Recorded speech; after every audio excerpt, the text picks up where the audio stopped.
Right now, before we took a short break, we actually headlined what is on the front page of the Star this morning, and we wanted also to discuss this. Are there bugbears and fears in regard to debt, right? Debts, fears over new 250 billion shillings Eurobond. Treasury PS Kamau Thuge confirms plan to borrow despite experts warning, and this is on the page 4 of the Star this morning. Let's just throw it in first of all, because I think they've been telling Kenyans that we've not really crossed the red line. But we saw also the World Bank warning in regard to this, you know, the debt burden that we are actually carrying as a country. That was just last week in the Business Daily as well. But we can begin with you, Aaron Cheriot. Should we go for another Eurobond? The first one, we've not been actually succinctly told how it worked and where it went. The second one as well, and this will be the third one. There were also, you know, rumors that yes, and also speculations about the Sukuk bond that the government wanted also to, you know, prepare documentation so that now we can align our laws with Islamic laws, so that actually we can also tap into the Middle East market as far as Islamic bond is concerned. Mm-hmm. Well, I think on this one, I feel totally not prepared to engage.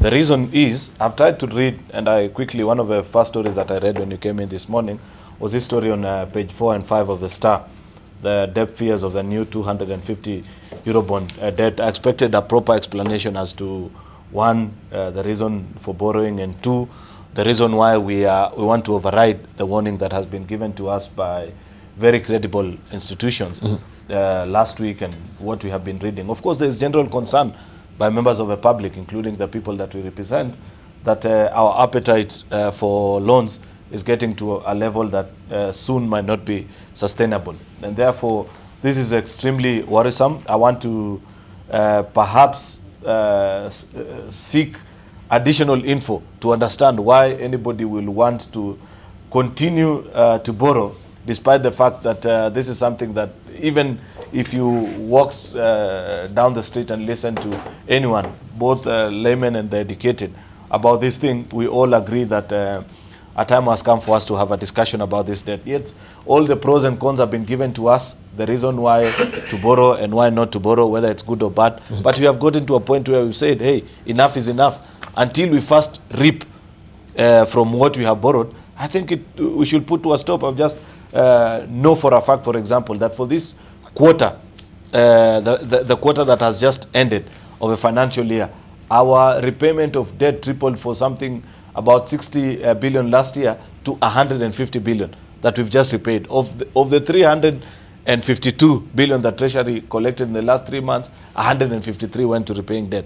Therefore, I do not think it's good management by the team at Treasury to go back and borrow, given the fact that our counties are struggling, business hasn't government hasn't even begun processing its business because of lack of funding. Because everything, if you're paying, if for every 10 shillings that government is collecting right now, 5 shillings is going to repay debt, surely what audacity does Treasury have to borrow again? For me, I think it's a move in the right direction and something that I would vehemently oppose. If I was in the National Assembly, like Eseli and Otiende, this will make good ground for either a motion of censure or probably seeking additional info from Treasury about what they're about to do. All right. Do you think maybe our conscience is really seared as far as, you know, borrowing is concerned right now, that even in regard on what people raise questions about the first, the second Eurobond, we still go full steam ahead even for another one, and even now we'll even think about even the Sukuk bond as well? I think the adage that when you're in a hole, you stop digging applies to us very much right now. We are in a hole, we should stop digging. Otherwise, we'll just sink deeper. As matters stand, it shows that we've actually mismanaged our economy, in the sense that if these huge budgets we've been having every year, $1 trillion plus, if this money was really doing the right thing in the economy, then we would have built the economy to an extent where we don't need even to borrow. But right now, even collecting taxes, we are not expanding that, because we virtually, the goose that lays the golden egg, we are actually on the verge of actually killing the goose itself. That's the people who pay taxes. So what we are seeing here is a result of the mismanagement of the economy. Because if we followed where this money goes, because a lot of this money is stolen, it's in people's pockets, and we see it being given out in Harambees and things like that. If we really, and I'm sure if the government wants it, they know where this money is. So instead of borrowing, just go for this money and bring it back into the economy. Instead of just letting it out there, then you borrow some more, steal some more, and we just get into a vicious cycle, and eventually it will burst. The bubble will burst. And when it does, Kenya will be in trouble. Because as matters stand now, let's face it, we have not been employing, the public service has not been employing for quite a while, despite the high unemployment rate. Because there's no money to, they say, the wage bill. But actually, I argue that it's not the wage bill, it's the debt that's the problem in this country. Now we want to increase that debt again, so that we can service certain things that we want to do, which are having no impact on the economy, to stimulate the economy. Because if they had a positive impact on the economy, we would have seen it now. 5 years down the line, with Jubilee in power, we should have seen some change. But what we see is difficult. I mean, I think we have a big problem here. And borrowing, I don't think is the solution. I don't think borrowing more is the solution. We are in a hole, we stop digging. So what will be the remedial measure maybe to the try remedial measure, I've yes. said, they know where the money has gone. They know who is holding this money. Go for it and bring it back instead of borrowing. Who knows? The system. I mean, the government, the which is the system? We are talking about the deep state or which system? Yeah, the deep state. The deep state. The deep state. Okay. Yeah. All right. Let's hear from the Atenda deep Molo. state knows where the money is.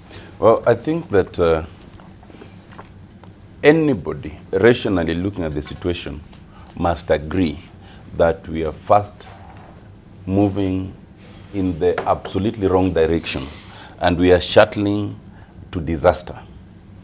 In 2012, the entire total debt was less than, I think it was about 1.6 billion. Trillion. 1.6 trillion, sorry. Right now, we are talking of almost of around 5 trillion in those very few years. And that was the total debt since independence. That direction can only lead to one thing, and that is disaster. We have said this all the time. We even said this before the last election. We said it in shows. We said it everywhere. But at that time, no one would listen. First, Parliament and members of Parliament from the Jubilee side kept saying that the borrowing is sustainable. I am happy now a lot of them are waking up to the reality that maybe what we were saying should have been listened to at that time. The IMF itself and the Bretton Woods institutions at that time kept encouraging the government, and they were saying Kenya's borrowing is sustainable. Then they wake up one day and say it is no longer sustainable, but they don't tell us at what point they came to that conclusion. The truth is they should have given that warning earlier. But more importantly is that even the first and initial issues of Eurobond, it is important to note that to date, the audit queries have not been resolved. To date, there is no audit of Eurobond 1 or Eurobond 2 that have been presented anywhere that people can see whether indeed what we borrowed even came into the country. So the point that Senator Cheruiyot is making is a good point. He's made it late, but he's made it nevertheless, that there is need to ask some very fundamental questions around this borrowing first before we can even agree to it. Now, but what's most important is that Parliament and my colleagues in the National Assembly are all now starting to see the reality. The reality is dawning on them irrespective of political persuasion, and members of the National Assembly are starting to say, and as I understand it, the budget, the Finance and Budget Committee is starting to take a position which they should have taken earlier, that all public borrowing ought to be approved by the National Assembly and the justification ought to be understood and where this money is going, because it does not make sense. How do you explain that we borrowed so much in very few years, but even the members of Parliament from the Mount Kenya region then come on national TV and say that they are concerned that they're not getting in terms of development for water, roads, electricity, agriculture. Isn't it a contradiction? Yes. The rest of the country, therefore, we are way behind in the queue, so that even the strength to complain may not be there. But it tells you that there's a fundamental problem when you keep borrowing and that money cannot be seen anywhere. Yes. Jacob Midio? Yes, Dibel, I would be shocked if the government would believe that they can borrow further. You know, at 5.1 trillion, it means we are in debts that even kids who are unborn 10 years to come will inherit a lot of debt. You know, last week, the IMF said the Kenya shilling was overvalued by 15.5%. Overvalued. So in other words, it means somebody is not doing the right thing. The Eurobond that we borrowed, I can say here very comfortably that I was in Parliament then and I dealt with that issue. That the money never got to Kenya. And that the 600 and something $million, which was said to have paid a syndicated loan, that money was stolen. The thieves are known. The money is in the banks in the Middle East somewhere. Unless we do what Dr. Essel is saying, we are going to have a lot of problems in this country. You know, to borrow, to build SGR, don't you think we could have postponed the SGR if we had to do it with the debt? I mean, it is the only railway line on earth which does not terminate in any town. But we have used nearly 400 billion shillings, which is just stolen, quite frankly. Is it not possible that even when we were, I've seen here in the Business Daily, that consumption of paraffin has gone down by 75%? It means we will not be collecting taxes from paraffin. And it is because we opted to increase taxes. So we are borrowing, we are increasing taxes, and the people who are managing our economy largely are behaving like they know it all. Like, I really feel sad about our country because I don't think it is the right thing to do. We talked about it here about a month ago, and I can tell you, with the borrowing and the increment in taxes, in about 8 to 10 months, you will not have a country to speak of. Yeah. Right. Borrowing is a good thing. And borrowing is part of one of the ways to manage an economy. However, it is what you do with the borrowed money that counts. In the United States of America after the Second World War, the percentage of debt vis-a-vis the GDP of the US was at its highest. But this started dropping drastically because the money that the US borrowed put into infrastructure development that you see in the US when you go there these days. Superhighways, rail lines, and what have you, industrializations, to the extent that now when, that was in the 40s, in the 50s, by the time you went into the 70s, the 80s, and 90s, the effect of the borrowed money by way of what now the infrastructure, the factories that built had started pumping into the economy, made the life in the US to be almost like a paradise. Therefore, the problem in Kenya is that when we borrowed 280 billion shillings, Eurobond 1, it was mismanaged. It was not invested. It left us with the egg on the face to the extent that the reason, Kenyans might not know, the reason for Eurobond 2 is because the government of Kenya needed to borrow that 202 billion shillings to retire a syndicated loan from a consortium of banks that were now demanding 100 billion shillings from the government of Kenya. So that money was borrowed, Eurobond II, and it was used to retire that particular loan. The unfortunate scenario is that we are therefore simply borrowing to pay somebody who we owe. We borrowed 202 so as to offset a loan of 101. This is where the problem is. So we are hoping, and we are lucky that we have got 3 parliamentarians here, that when this matter will come up in Parliament, you should scrutinize it. This money be borrowed when you are absolutely satisfied on our behalf. Unfortunately, what happens is we do not approve individual loans. They approve a ceiling. So what they did is they hiked the ceiling.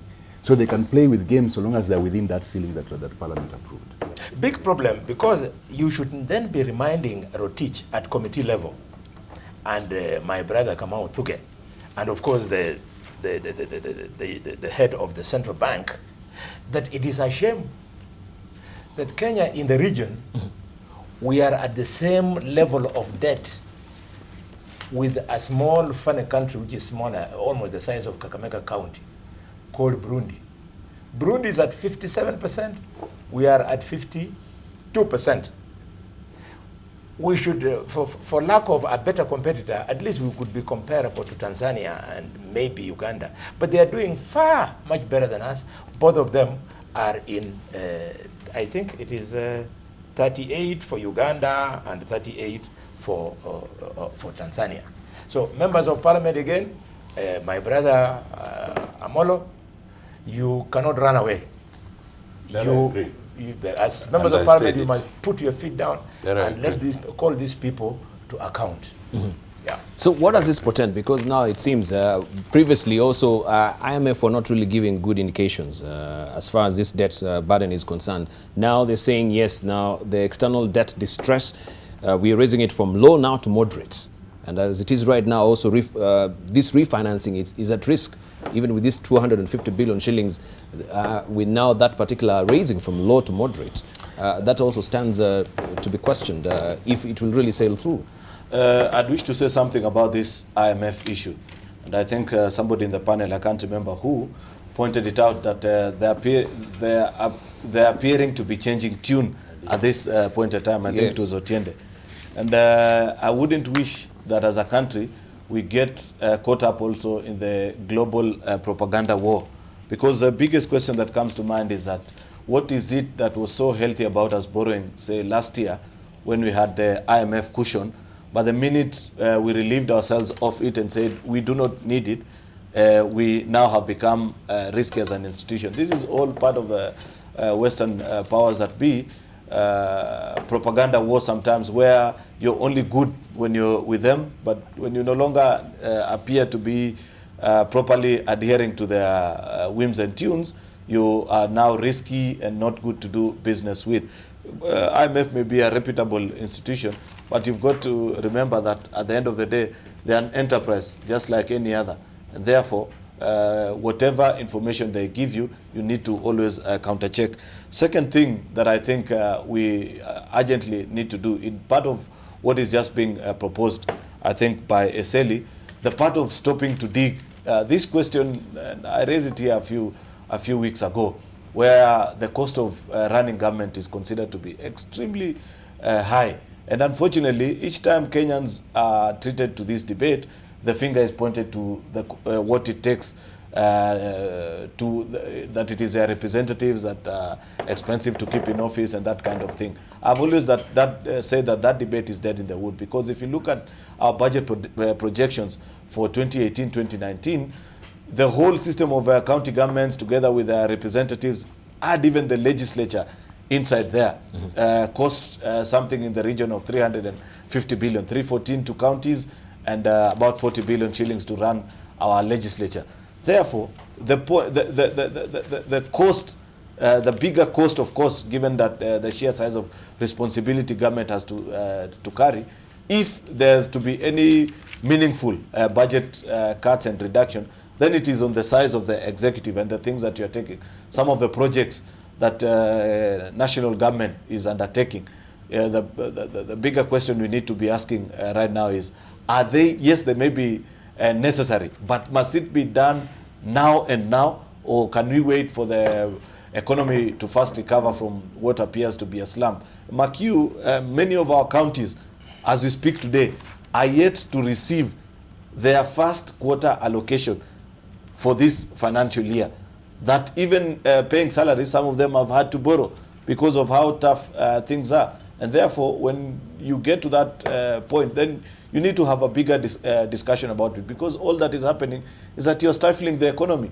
The small micro enterprises that depend on county governments to operate, for example, it tells you that they haven't been paid because, you know, government stops paying around the month of June. So you can imagine from June up to now, yes, tomorrow we shall be in November, there are suppliers to county governments who've never been paid. How will those businesses be able to survive? And therefore we need a greater discussion about it, on how we share our revenue. That is number one. And also at what time we get to have it. Because 100 shillings or 100 million given today is not similar with that money being sent to you next year, when it is known that you needed it to have it now or you drown.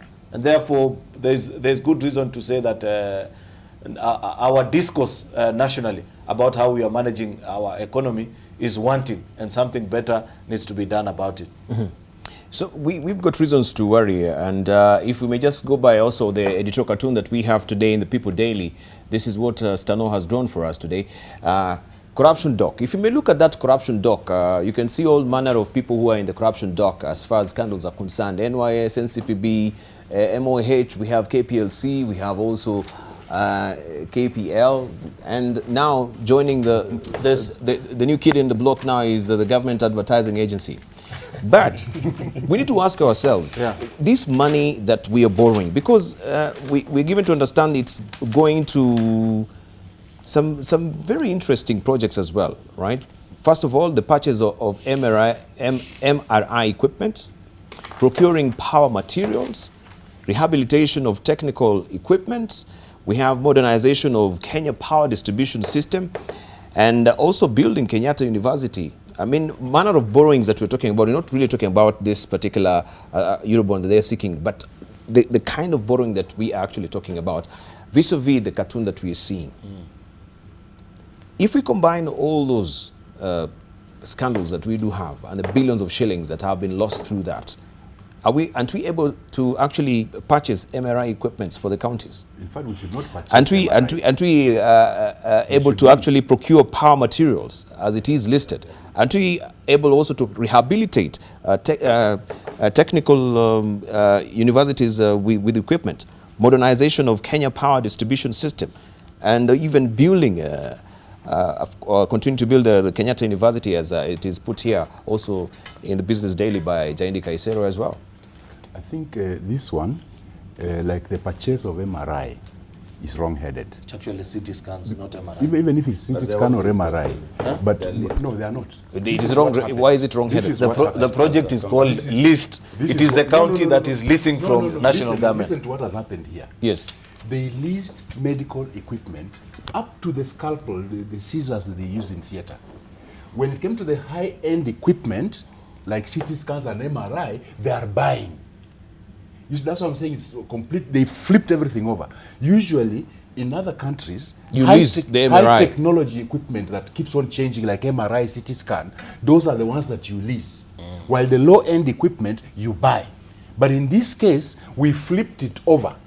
We bought the we leased the low-end equipment, and the high-end equipment we are buying. And shock to you, we are buying this equipment from China.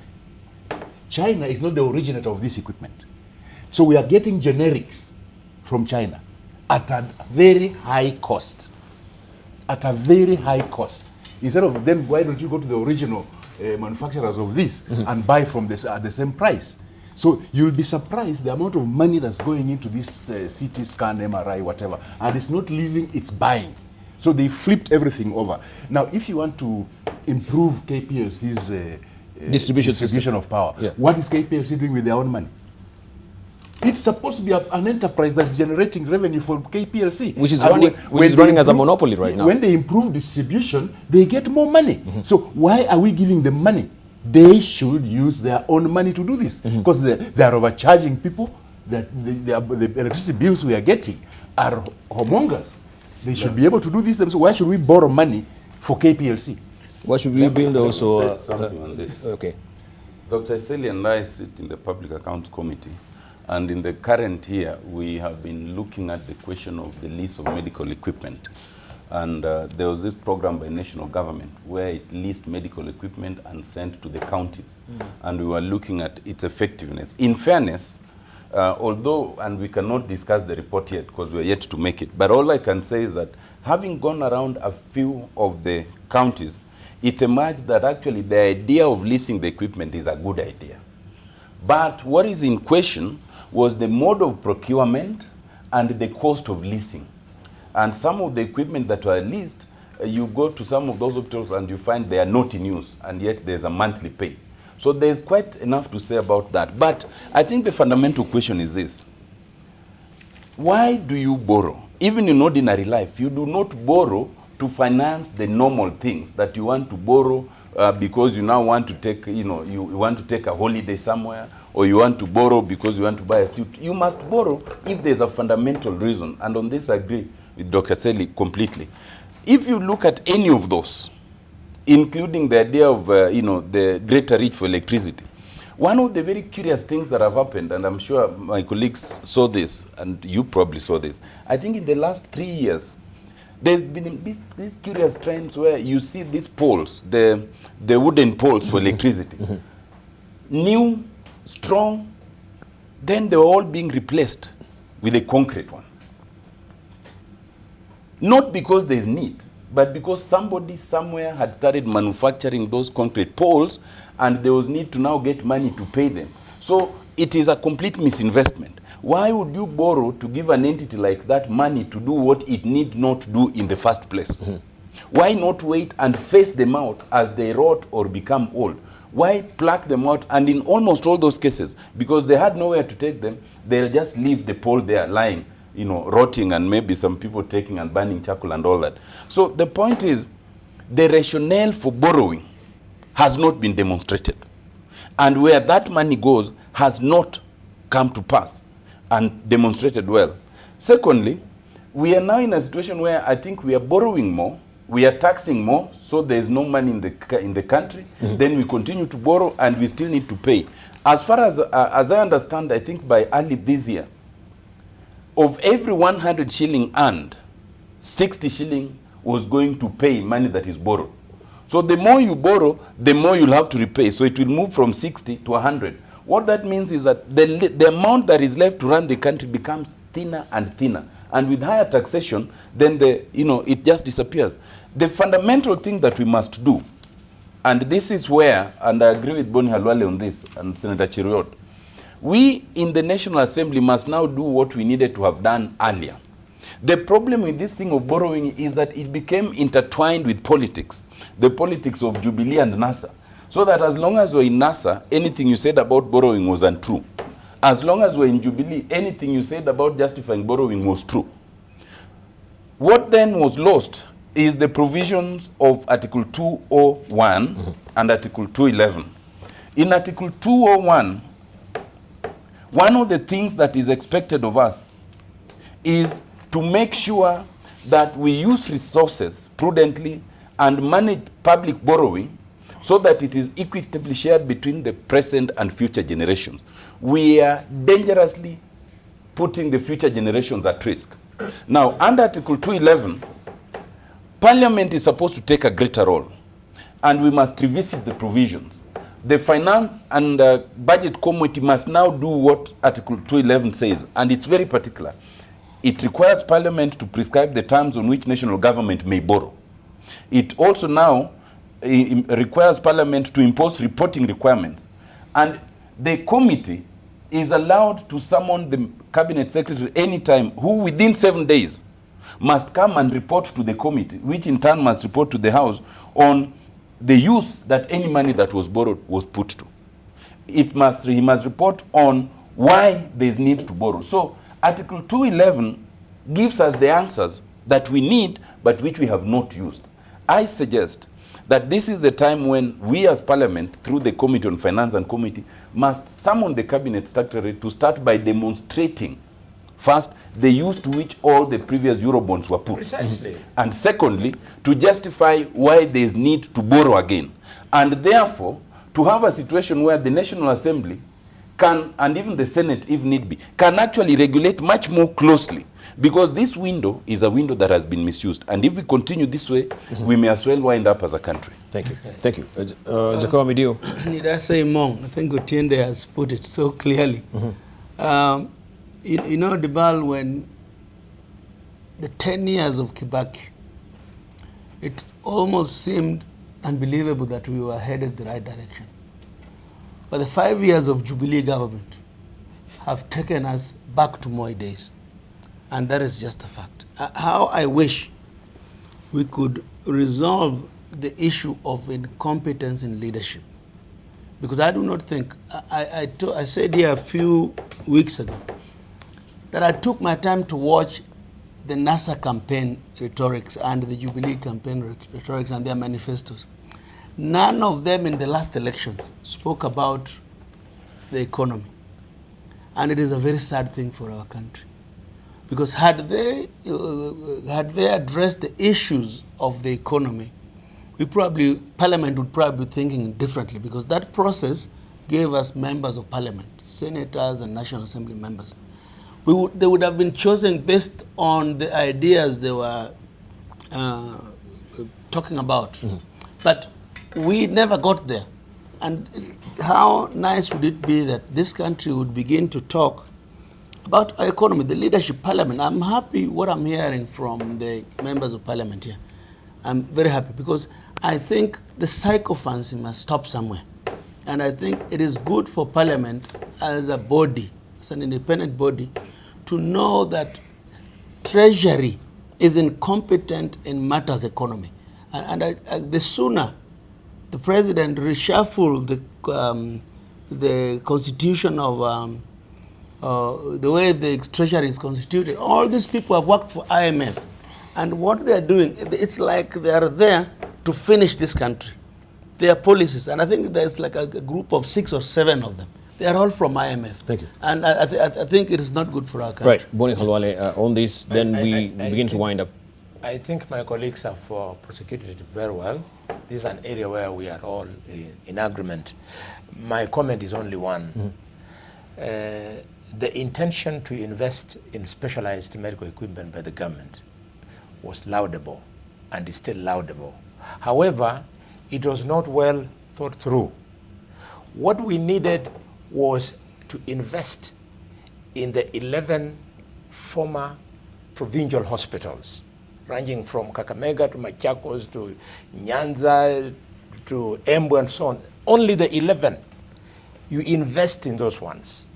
Once you do that, you ensure we have enough specialists to operate that equipment so that they are in use. When they then overdid it took it to all the 47 counties, it is when the problem began. I personally visited Lamu to follow the specialized medical equipment. They not only didn't have medical experts to man those equipment, but they didn't even have where to store the equipment. So part of the equipment was lying outside. It is that terrible because somebody wanted to make quick money. And that the members of public accounts are here. Please go and take that issue of medical equipment seriously. It is a serious scandal where 38 billion shillings was used on a project that should have cost 22 billion shillings. Thank you. Right, let's just begin winding up with you, Aaron Cheriot. There are 2 or 3 things that I want to say, Dibal. Let's take 2. We are winding up. Unfortunately, 1, we are pressed for time, and 2, it's a bit controversial. Therefore, I don't know whether this is the right time to raise it. But my thinking on how the economy is currently performing and the war on corruption, the way it is being executed. Yes. is there a correlation? Could it be to a larger extent that we have government officials who are intentionally going out of their way to ensure that nothing moves on the system just to try and frustrate this war, either rightfully or wrongfully about it? Rightfully in the sense that they may not be in total agreement of how the war is being executed. And then there's something that Dr. Eseli, you said about some of this money that has disappeared being seen in Harambees. I do not agree with you on that, because I think, to the best of my knowledge, thieves are hardly ever generous. In fact, those who are stealing from us, they do not give this money publicly. Thank you. Dr. Eseli, your parting shots, briefly. Harambee is one of the main drivers of corruption in this country. However, I was going to say that this medical leasing equipment is a problem, because you find in the Ministry of Health, there's a budget for leasing this equipment. Then you find the counties are being deducted money for leasing this equipment. There's some double payment somewhere. And I keep on saying this, and I repeat it until the cows come home. Come 2022, Kenyans should avoid Jubilee like the plague. They have messed up the economy, they have messed up the farmer, they have just messed up everything. Anything Jubilee, anybody associated with Jubilee, Kenyans should avoid like the plague come 2022. Thank you. Right, let's hear from also Dr. Otiende. My closing shot is that given the handshake and the developing scenario where even as members of parliament we are starting to see things much more objectively, we should use this opportunity to fix the things that we need to fix, like not allowing government too much leeway in terms of borrowing and misuse. We need to retake that space. But at the same time, my colleagues from Mount Kenya who met and are starting to have an agenda that is regional, that even considerations in terms of sharing of revenue should be adjusted to fit a region. That is a language we want to avoid. Thank you. We want a language that is more national, that is more inclusive. Thank you. In the spirit of the handshake. Right, Kakamega, your parting shots? Harambees are the major cause of corruption in our country. That's the direction Nyayo took it, and we are in this hole. When you see somebody walking into a church and giving 8 million shillings and his salary is $1 million, then you know there is a problem. we must, Senator Cheriot, I know who you are defending. But you see, salary, Right, no. You're parting, no, Senator. Kakamega, your parting shots. We'll jump over now to Boni Halwale. I'm just saying we need to reorganize our society, deal with the thieves. There's enough money in the country, except we must stop the thievery. Your final thoughts, sir. Yesterday, the Auditor General reported to the country the level of wastage of money within counties and the amount of thieving that goes on in there. And he itemized showing the order of which country is the biggest culprit. It's unfortunate that Kakamega was one of them at number 5. I want to use this opportunity to urge Senator Cheriot and your colleagues in the Senate. You must make a deliberate effort to live to your billing as an oversight institution. Thank you. Why is all this going on? Thank you very much.